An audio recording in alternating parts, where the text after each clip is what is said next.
अस्सलामु अलैकुम वरहमतुल्लाहि वबरकातुहू। 10 ऐसे लोग कि जिनसे कब्र में हिसाब किताब नहीं लिया जाता और उन पर कोई भी अल्लाह ताला की तरफ से अजाब नाजिल नहीं किया जाता है। जी हाँ, आज की इस वीडियो में हम आपको ऐसे 10 नाम बताने वाले हैं कि जिन लोगों पर अल्लाह तबारक व तआला कब्र में अजाब नहीं फरमाता है और उनको बगैर हिसाब किताब के अल्लाह तबारक व तआला उनके गुनाहों को मुआफ फरमा दिया करता है, या फिर उनकी कब्र को फराखो कुशादा बगैर हिसाब किताब के कर दिया करता है। तो आज की इस वीडियो को आप लास्ट तक देखें, इंशाल्लाह आपके इल्म में इजाफा होगा और आपको पता चलेगा कि इस दुनिया के अंदर 10 ऐसी नुफूस भी मौजूद हैं, 10 ऐसे लोग भी मौजूद हैं कि जिन पर से अल्लाह तबारक व तआला ने अजाब कब्र को हटा लिया है और कब्र में उनका कोई हिसाब किताब नहीं होता। तो बिना किसी देरी के हम चलते हैं पहले नंबर की तरफ। नंबर 1 पर है अंबिया। जितने भी नबी हैं, जैसा कि आप सब हजरात जानते हैं कि हर जान को मौत का मजा चखना है। हमारा अहले सुन्नत व जमात का यह अकीदा है कि अंबियाए किराम अलैहिस्सलातु वस्सलाम को मौत आई, लेकिन एक आन के लिए। फिर जब कब्र के अंदर उनका जसद मुबारक रखा गया है तो फिर से अल्लाह तबारक व तआला ने उनको पहले जैसी जिंदगी नसीब फरमा दी है और वहां पर वो जिंदा है, उनको रिज्क दिया जाता है। इस पर बेशुमार अहादीस मौजूद हैं, कुरान की आयात इस पर मौजूद हैं। इसका तज़किरा करने की हमें जरूरत नहीं है क्योंकि हमारी वीडियो का जो टाइम है वो लंबा हो जाएगा और लोग उसको छोड़ के चले जाते हैं। तो इसलिए आप समझ लें कि पहले नंबर पर है नबी। अंबियाए किराम अलैहिस्सलाम खताओं से पाक हुआ करते हैं, मासूम हुआ करते हैं, इसलिए खास तौर से, और चूंकि लोगों के दरमियान में सबसे बड़ा मर्तबा अगर किसी का है तो वो अंबिया का है, इसलिए इन पर आज़ाब कब्र नहीं होता और कब्र में इनको कोई हिसाब किताब नहीं देना पड़ता।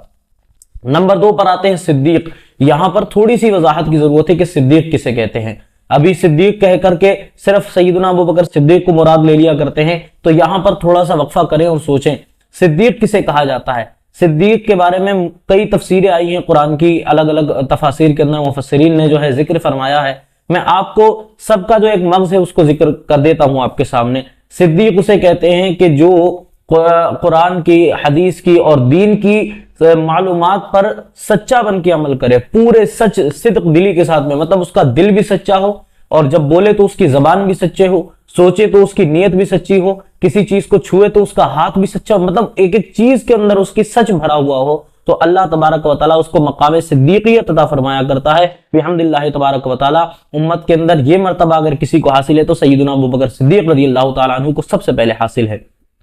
अब उसके बाद में जो है हम आगे चलते हैं तो तीसरे नंबर पर शहीद। जी हाँ, शहीद वो है कि जिससे कब्र में हिसाब किताब नहीं लिया जाता। इसके ऊपर कुरान की सूरह बकरा की वो आयत भी है, वला तक़ूलू लिमन युक़तलू फ़ी सबीलिल्लाहि अमवात बल अहयाउम वलाकिन ला तशऊरून, कि जो लोग अल्लाह की राह में कत्ल हुए उनको मुर्दा ना कहो बल्कि वो जिंदा है, उनको रिज्क दिया जाता है।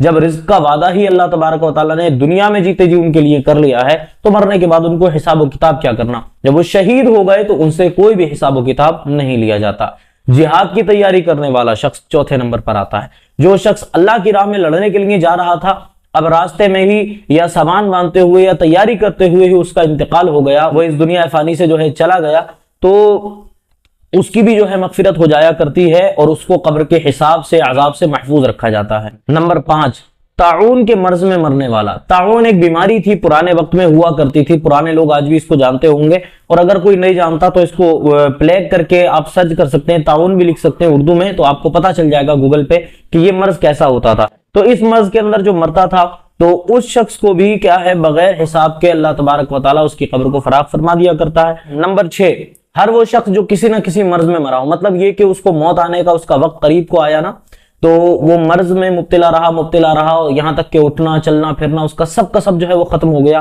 और एक वक्त ऐसा आया कि मतलब बिल्कुल उससे किसी कोई काम की उसमें सकत ही ना रही। तो ऐसे लंबे चौड़े मर्ज के अंदर अगर कोई शख्स मुब्तला रहा था तो उस पर से भी, लेकिन उसके लिए शर्त यह है कि पहले उसने नेक अमाल किए हों। ज्यादा बड़े बड़े अगर गुनाह किए होंगे तो उनका तो बदला अल्लाह तबारक व तआला ही जाने कि किस तरह से। अगर अल्लाह का हक काटा है तो अल्लाह जो है बदला लेगा उसका, या जो भी जजा बंदे को दे, और अगर बंदों का हक काटा है तो मामला जो है बहुत ज्यादा खतरनाक है। लेकिन अगर नेकोकार था और आखिरी वक्त में कोई मर्ज लग गया था और उसकी वजह से जो है चलना फिरना तक बंद हो गया, तो जो छोटे मोटे गुनाह किए होंगे ये बीमारी उन गुनाहों का कफारा बन जाएगी और कब्र में इसको बिल्कुल सही तौर पर अल्लाह तबारक व तआला सलामती वाली जिंदगी नसीब फरमाएगा। नंबर 7 पर आते हैं छोटे बच्चे। जो नाबालिग बच्चे थे, पैदा हुए और पैदा होते ही कुछ देर के अंदर, कुछ घंटों में, कुछ दिनों के अंदर मर गए, तो उन बच्चों का तो वैसे भी कोई कसूर ही नहीं है। अब उनको कब्र के अंदर दफनाया जाता है तो उनसे कोई हिसाब किताब कब्र में नहीं लिया जाएगा। अब आइए नंबर 8 पर आते हैं और नंबर 8 पर जो है आप गौर करने की चीज है, अब आखिर की जो 3 चीजें हैं 8, 9 और 10, इनमें हम सब भी कोशिश कर सकते हैं कि अल्लाह तबारक व तआला हमें इनमें दाखिल फरमा दे। नंबर 8 पर है जुमे की रात या जुमे के दिन में मरने वाला शख्स। जी हाँ, अगर कोई शख्स जुमे की रात में या जुमे के दिन मर जाया करता है तो अहादीस में भी इसका जिक्र आता है कि उसकी मगफिरत हो जाया करती है और कब्र के अंदर उससे जो है हिसाब किताब नहीं लिया जाता। नंबर 9 पर मौत के वक्त सूरह इखलास पढ़ने वाला, यानी कि कुल हुवल्लाहु अहद जो ये सूरत है सूरह इखलास, इसको जो मौत के वक्त में आखिरी वक्त में अपने सब सकरात का हाल उस पे आ जाए, मतलब बिल्कुल आखिरी सांसें चल रही हैं और उस वक्त में जो है वो शख्स मरने की हालत में बिल्कुल हो, सूरह इखलास को ज्यादा पढ़ने की कोशिश करता हो, तो अल्लाह तबारक व तआला उसकी कब्र को अंधेरी होने से बचाएगा और उसका हिसाब भी अल्लाह ताला मुआफ फरमा देगा। नंबर 10 जिसमें हम आप और हर बंदा कोशिश कर सकता है वो ये कि सूरह मुल्क की तिलावत करे रात को सोते वक्त, मौत के वक्त में और मौत के वक्त तक, और सूरह मुल्क रात को खास तौर से इशा के बाद में जो है जब नमाज पढ़ के निकले तो सूरह मुल्क की तिलावत करें। अब यहाँ पर कंडीशन कुछ ऐसी होती है कि सूरह इखलास हो या सूरह मुल्क हो, ये पढ़ेगा वही शख्स जिससे कुरान मजीद पढ़ना आता है। जो कुरान मजीद पढ़ना नहीं जानता फिर उसके लिए क्या है, तो पढ़ने वाला जो है उसका तो इतनी बड़ी फजीलत है कि सूरह मुल्क के बारे में यहां तक आता है कि कोई शख्स अगर इसको रात को पढ़ने की आदत डालेगा और जब उसका इंतकाल हो जाए तो कब्र के अंदर जब फरिश्ते अजाब देने के लिए आते हैं तो जिधर से फरिश्ते आते हैं सूरह मुल्क उसी साइड को जाकर के कहती है कि इस पर अजाब मत दो, बीच में आड़ शील्ड बन करके खड़ी हो जाया करती है।